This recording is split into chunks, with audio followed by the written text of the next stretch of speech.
Quran chapter 40, verses 43b to 45, lesson 2890. Title is Result of Conversation. Chapter Moment, the Believer. I seek refuge in Allah from Satan, the outcast. In the name of Allah, the Beneficent, the Merciful. Verse 43b.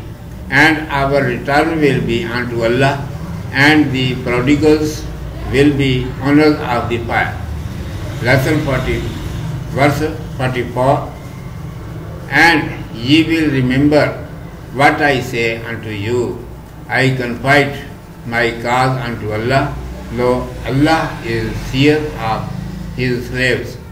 Verse 45. So Allah warded off from him the evils which they plotted, while a dreadful doom encompassed Pharaoh's folk. Commentary. It was commanded earlier that Pharaoh did not follow the believing man and stressed that his thought was right.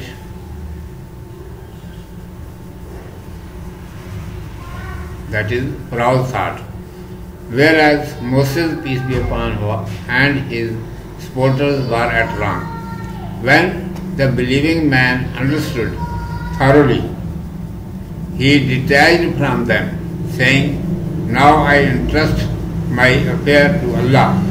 He will judge suitably between his slaves. He is well aware of all conditions of everyone. At last, when the time reached, Allah Almighty saved Moses, peace be upon him, and his companions. But Pharaoh, including his companions, were encompassed by a severe anguish. They, including their army, were drowned in the sea, in the world, and after death they will be shown fire in the morning and in the evening, till the last day, in which they at last will be thrown. When the day of resurrection will be established, Allah Almighty will command about them, throw Pharaoh, including his companions, into the hell, which is most severe doom. After that it is commanded, the hellish, who will have entered in the hell due to their wicked deeds, they will begin to quarrel with one another, being vexed by the dome of the fire. Weak people will say to those who were in power, We obeyed you in the world. Can you bear some portion of this dome of fire yourselves and provide us some relief? Urdu میں سماعت فرمائیے. عنوان ہے گفتگو کا نتیجہ. اعوذ باللہ من الشیطان الرجیم. بسم اللہ الرحمن الرحیم. وَأَنَّ مَرَدَّنَا إِلَى اللَّهِ وَأَنَّ الْمُسْرِفِينَ هُمْ أَصْحَابُ النَّارِ فَسَتَذْكُرُونَ مَا أَقُولُ لَكُمْ وَأُفَوِّضُ أَمْرِي إِلَى اللَّهِ إِنَّ اللَّهَ بَصِيرٌ بِالْعِبَادِ.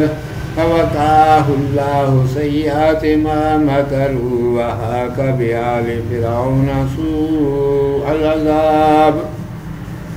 اور یہ کہ ہمیں اللہ کے پاس پھر جانا ہے، اور یہ کہ زیادتی کرنے والے ہی دوزخ کے لوگ ہیں. تو آگے یاد کرو گے جو میں تم سے کہتا ہوں، اور میں اپنا کام اللہ کو سونپتا ہوں. بے شک اللہ کی نگاہ میں ہیں سب بندے. بس اللہ نے موسیٰ کو برے داؤں سے جو وہ کرتے تھے بچا لیا، اور فرعون والوں پر بری طرح کا عذاب الٹ پڑا. پہلے ارشاد ہوا کہ فرعون نے اس مرد مومن کی بات نہ مانی اور اسی پر اڑا رہا کہ میں جو سوچ رہا ہوں وہی ٹھیک ہے، اور موسیٰ علیہ السلام کی اور ان کے طرفداروں کی بات غلط ہے. مرد مومن بھی جب اچھی طرح سمجھا چکا تو یہ کہہ کر الگ ہو گیا کہ اب میں اپنا معاملہ اللہ سبحانہ و تعالیٰ کے سپرد کرتا ہوں. وہی اپنے بندوں کے درمیان مناسب فیصلہ فرمائے گا. وہ ان سب کا حال خوب جانتا ہے. آخر جب وقت آیا موسیٰ علیہ السلام اور ان کے ساتھیوں کو اللہ سبحانہ و تعالیٰ نے بچا لیا۔ فرعون اور ان کے ساتھیوں کو سخت عذاب نے آ گھیرا، دنیا میں تو اسے اس کے لشکر سمیت سمندر میں غرق کر دیا، اور مرنے کے بعد حشر تک ان سب کو روزانہ صبح و شام وہ آگ دکھائی جاتی رہے گی جس میں انہیں آخرکار جانا ہے۔ جب قیامت قائم ہو جائے گی تو اللہ تبارک و تعالیٰ ان کے بارے میں یہ حکم صادر فرمائے گا کہ فرعون کو اس کے ساتھیوں سمیت اس آگ میں جو سخت ترین عذاب ہے داخل کر دو۔ آگے ارشاد ہے کہ جو دوزخی اپنی کرتوتوں کے بعد دوزخ میں داخل ہو چکیں گے تو وہاں کے عذاب سے تنگ آ کر آپس میں جھگڑا شروع کر دیں گے۔ کمزور زبردستوں سے کہیں گے کہ دنیا میں ہم تمہارے تابع تھے، کیا آج تم اس آگ کے عذاب کا کچھ حصہ خود برداشت کر کے ہمیں کچھ آرام پہنچا سکتے ہو؟ صدق اللہ مولانا العظیم و صدق رسولہ النبی الکریم۔